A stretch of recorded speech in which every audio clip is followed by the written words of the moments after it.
Greetings, everyone. My name is Najiba, and I'm joined here with my teammate Ellie, and we wanted to discuss an important topic surrounding the implications of COVID-19 pandemic on the U.S. labor market.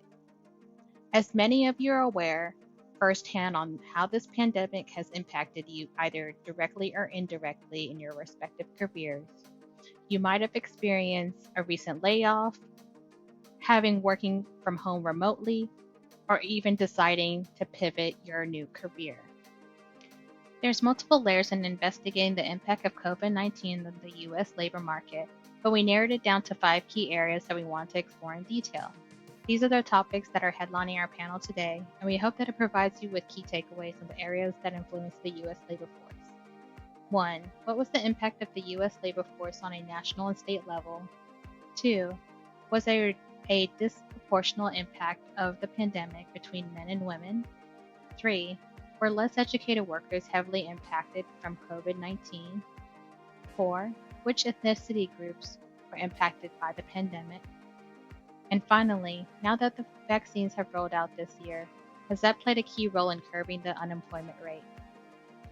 We thoroughly used data sources from the following: the U.S. Bureau of Labor Statistics, U.S. Census Bureau, National Conference of State Legislators, Pew Research Center, Economic Data, and the Center for American Progress.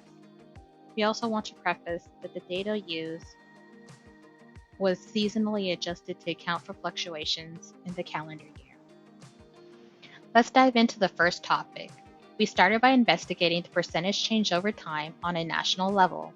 What we found was nationally during the pandemic lockdown, it displayed a significant decrease on the percentage change over time. When compared to the last economic event that occurred, known as the Great Recession, it wasn't as severe as the lockdown had over the nation.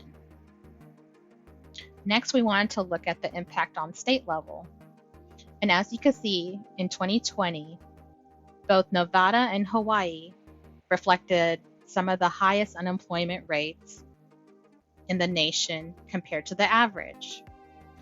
We can make the assumption that both states were heavily impacted due to travel and restrictions imposed, as these states were heavily dependent on tourism as part of their state's economics. We do also want to note that other states that rely on tourism, such as California and New York, were also above the average. The next topic we wanted to explore is if COVID-19 impacted men and women differently. Our approach was not only focusing on the months leading up to the pandemic, but pulling data from the last 10 plus years in order to better understand or view any patterns in the data. We noticed in the last 10 years that we investigated that men were impacted more than women, with the exception of 2020. This is when we saw women had a 56% increase over men, and that equates to 1 million more net jobs lost by women compared to men.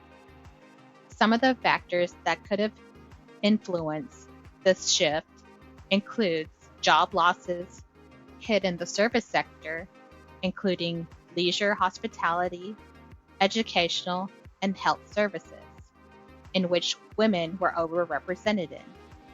Also, they also faced caregiving challenges, including closed child health care providers and schools shifting to virtual and hybrid learning. Thank you, Najita. Greeting everyone.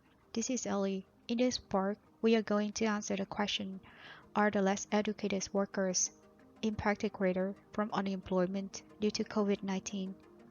Looking at the chart, the proportion of job loss relative to working age population share has been always higher among those with a high school diploma or less. The graph showed the same trend during the pandemic time. On the contrary, the group that were less impacted were ones that hold a bachelor degree or higher.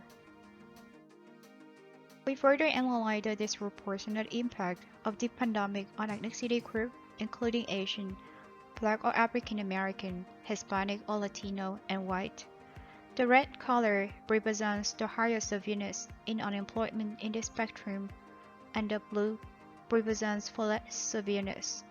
This visualization obviously highlighted that groups of color had more unemployed people than white group workers on average during the COVID outbreak.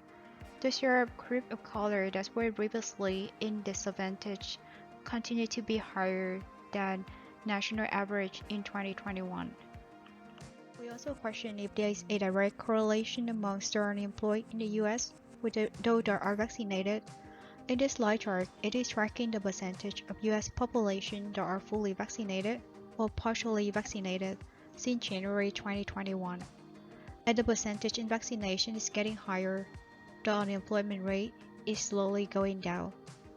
Our visual analytics reviews there is a negative linear association between vaccine rate and unemployment rate. As we drill down in the state level, it appears here some of the states that had higher unemployment rate in 2021 are also with higher percentage in vaccination, or vice versa, such as Texas, California, Nevada. Therefore, this is not a direct correlation between COVID vaccination and unemployment. It suggests that there are more variables involved in the process, which are beyond our study scope.